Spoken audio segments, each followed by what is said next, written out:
गुरु का राजयोग हुआ समाप्त। कर्क राशि, सिंह राशि और कन्या राशि वालों पर क्या प्रभाव पड़ेगा, इस वीडियो में यह जानकारी देने का मैं प्रयास करूंगा। दोस्तों नमस्कार, मैं मयंक त्रिपाठी नवज्ञान ज्योतिष चैनल पर आप सभी दर्शकों का हार्दिक स्वागत करता हूं। गुरुदेव बृहस्पति जो कि हंस नाम का राजयोग बना करके बैठेंगे, ये 4 दिसंबर को राशि परिवर्तन करके वापस ये मिथुन राशि में गोचर करना शुरू कर देंगे। और जब गुरु का राशि परिवर्तन होगा तो जो कुछ कुंडलियों में हंस नाम का राजयोग बन रहा था, वह राजयोग समाप्त हो जाएगा।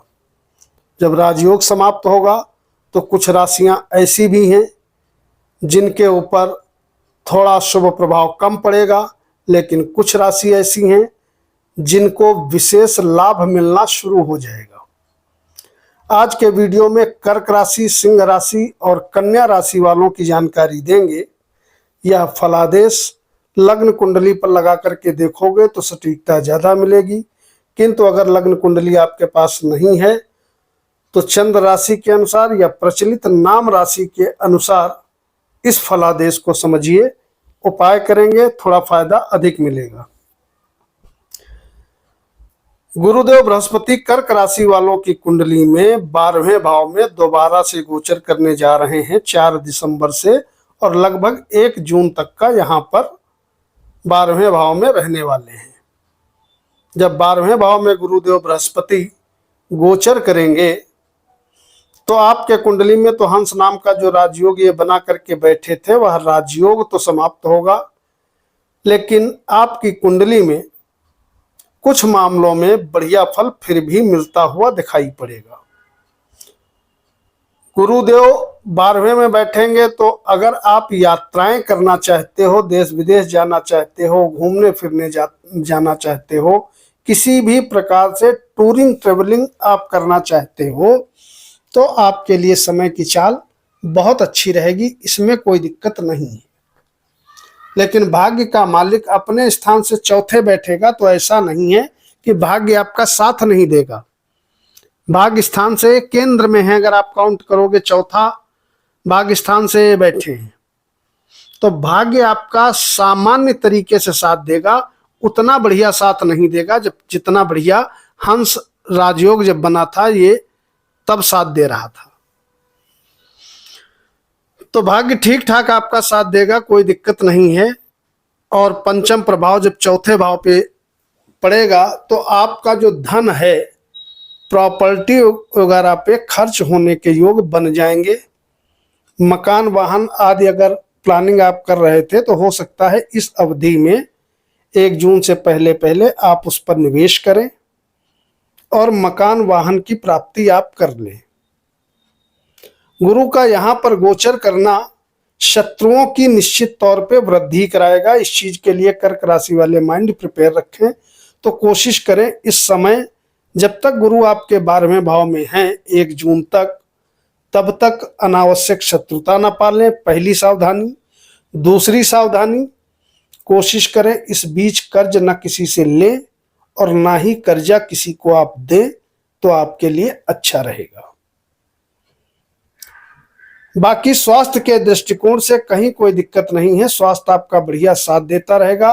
और गुरु की 9वीं दृष्टि पड़ेगी आपके दुर्भाग्य भाव पे, यानी कि 8म भाव पे। तो भैया गाड़ी वाहन अगर चलाते हो तो थोड़ा संभल के चलाइएगा, तो आपके लिए अच्छा रहेगा। हालांकि आपका जीवन साथी अगर जॉब या व्यापार कर रहा है तो उसकी आमदनी निश्चित तौर पे बढ़ने वाली है। उसका कारण है 7वां भाव होता है हमारे लाइफ पार्टनर का, और लाइफ पार्टनर का धन होता है 8वां भाव। तो ये फल कर्क राशि वालों को आने वाले 3-4 महीनों तक का मिलने वाले हैं। अब बात करेंगे अगली राशि की, जो कि है सिंह राशि। सिंह राशि में गुरुदेव बृहस्पति की अपार कृपा 4 दिसंबर से बरसना शुरू होगी और 1 जून तक का बरसेगी ही बरसेगी। आपके तो सभी कामना पूरी करने गुरुदेव बृहस्पति आने वाले हैं अगर तीनों राशियों की जिनकी मैं जानकारी दे रहा हूं उनकी गणना करें तो सबसे शानदार फल गुरुदेव बृहस्पति सिंह राशि वालों को देते हुए नजर आएंगे लगभग 4-5 महीने तक का। गुरुदेव बृहस्पति वापस से आ जाएंगे आपके 11वें भाव में और आपके कुंडली में ये पंचमेश होते हैं।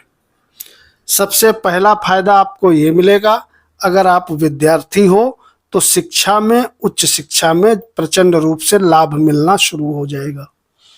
शिक्षा आपकी बहुत बढ़िया चलेगी, पढ़ाई में आपका बहुत जबरदस्त तरीके से मन लगने लगेगा, जो कि आपके कैरियर को बढ़ाने के लिए बहुत जरूरी भी है। दूसरी चीज, अगर आपके संतान नहीं है तो निश्चित तौर पे आपको संतान की प्राप्ति हो जाएगी। प्रयास करोगे तो लगभग ये जो 4-5 महीने का समय है इसमें संतान हो जाने के योग बन जाएंगे, बशर्ते पति की राशि में भी आपके संतान प्राप्ति के योग बन रहे हों। तीसरी चीज, प्रेमी जोड़े हो, किसी से प्रेम करते हो, प्रेम में दिक्कत आ गई थी, अलगाव की स्थिति हो गई थी, वह समस्या आपकी दूर हो जाएगी। इसके अलावा पंचम भाव आपकी बुद्धि का होता है और बुद्धि का मालिक जब बुद्धि भाव पे ही दृष्टि डालेगा तो भैया कहीं ना कहीं सकारात्मकता, पॉजिटिविटी आपके अंदर जबरदस्त तरीके से इन 5-6 महीनों तक का देखी जा सकेगी। गुरु का एक प्रभाव सीधे आपके 7वें स्थान पे जा रहा है और 7वां भाव होता है हमारी दूसरी संतान का। तो अगर दूसरे संतान की कामना रखते हो, प्रयास कर रहे थे, असफल हो रहे थे, तो आपको सफलता मिल जाएगी, यानी कि दूसरी संतान हो जाएगी। अगर अविवाहित हो, शादी में बाधाएं आ रही थी, तो आपकी शादी हो जाएगी। वैवाहिक जीवन में नोक झोंक चल रही थी, पति पत्नी के बीच में मनमुटाव चल रहा था, वह मनमुटाव दूर हो जाएगा। कहीं पर भी व्यापार करते हो, साइड बिजनेस करते हो, छोटा बड़ा कुछ भी करते हो, उसमें जबरदस्त तरीके से आपको सफलता मिलने लगेगी। इतने लाभ गुरुदेव बृहस्पति की 9वीं दृष्टि के मिलने वाले हैं। 11वें भाव में गुरु बैठा है और मैं अक्सर वीडियो में बताता हूं 11वां भाव होता है हमारी सोर्स ऑफ इनकम का, हमारी आमदनी का। आमदनी भाव पे कोई भी ग्रह बैठे, चाहे शुभ ग्रह हो या पापी ग्रह हो, यहाँ पर बैठ के इस भाव के प्रभाव को बढ़ा देता है। तो आपकी आमदनी कई गुना ज्यादा बढ़ने वाली है, इसमें कोई भी डाउट नहीं है। और अब तो आपका लगने से भी बहुत बढ़िया सपोर्ट कर रहे हैं।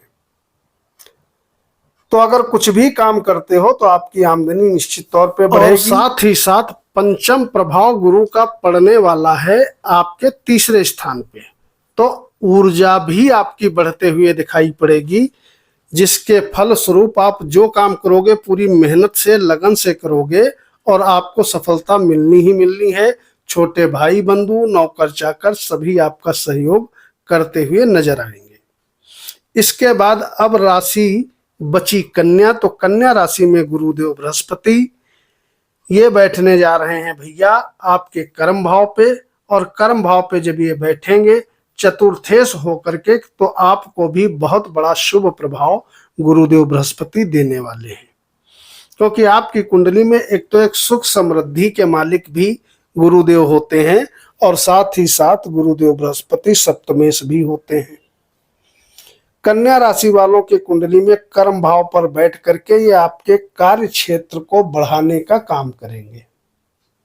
दूसरी चीज, आपके जो भी सीनियर वगैरह हैं वो भी आपका समर्थन करते हुए दिखाई पड़ेंगे। केंद्रीय प्रभाव आपके कुंडली में भी गुरुदेव बृहस्पति लग्न पर डालेंगे, तो कहीं ना कहीं आपका भी जो है आध्यात्म की तरफ भी झुकाव होगा। और चूंकि ये सप्तमेश हैं तो कहीं ना कहीं प्रेम प्रसंग में आपको भी ये उलझा सकते हैं, इसके प्रति आपको सतर्क रहना होगा। गुरुदेव बृहस्पति का पंचम प्रभाव पड़ेगा सीधे आपके धन भाव पर। पंचम दृष्टि जब धन भाव पे पड़ेगी तो परिवार का, अपनों का, सभी का सहयोग आपको मिलेगा। और अगर आपके पास पैतृक संपत्ति वगैरह है तो उससे भी लाभ मिलेगा। वाणी में बहुत ही मधुरता रहेगी, वाणी से संबंधित अगर कोई भी काम करते हो तो लाभदायक स्थिति बहुत ज्यादा बनते हुए दिखाई पड़ेंगी। हालांकि शत्रु दृष्टि अवश्य है, लेकिन चूंकि इनकी दृष्टि में अमृत होता है तो इसलिए उस भाव के प्रभाव को ये वृद्धि करते हैं, खाली नीच भाव पर इनकी दृष्टि न जा रही हो। इसके अलावा गुरु का ठीक 7वां प्रभाव चौथे भाव पे पड़ेगा। तो अगर मकान, वाहन, फ्लैट, प्लॉट वगैरह आप परचेज करना चाहते हो तो उसके खरीदारी के योग बनेंगे और इन चीजों की खरीदारी आप कर सकते हो और आपका पैसा इन्हीं चीजों पर व्यय हो सकता है। मकान आप खरीद सकते हो और आने वाले समय में गुरु की कृपा से लगभग 5-6 महीने आप लग्जरस लाइफ जियोगे। लेकिन 9वीं दृष्टि पड़ेगी राहु के ऊपर। आपके लिए यह दृष्टि शुभ रहेगी क्योंकि राहु ऑलरेडी शत्रुहंता योग बना करके बैठा है और गुरु का जब 9वां प्रभाव पाएगा तो शत्रुहंता योग और भी ज्यादा प्रबल होगा। तो शत्रुओं को बैठ करके राहु कुचलता रहेगा। अगर कोर्ट कचहरी, वाद विवाद, मुकदमों से आप परेशान हैं तो इन सभी क्षेत्रों में आपको राहत मिलते हुए दिखाई पड़ेगी। यानी कि कर्म का बढ़ना, नौकरी व्यवसाय अच्छे तरीके से चलना, धन की बचत होना, मकान, वाहन, भूमि, भवन आदि की प्राप्ति होना और शत्रुओं से छुटकारा पाना, इतने शुभ फल कन्या राशि वालों की कुंडली में भी बन रहे हैं गुरुदेव बृहस्पति के इस गोचर से। तो आप भी भाग्यशाली राशि में से एक हो। कमेंट बॉक्स में अपने इष्ट देवता का या कुल देवता का नाम लिखिएगा। वीडियो को लाइक करिएगा। मयंक त्रिपाठी को अनुमति दीजिए। कल मिलते हैं। नमस्कार।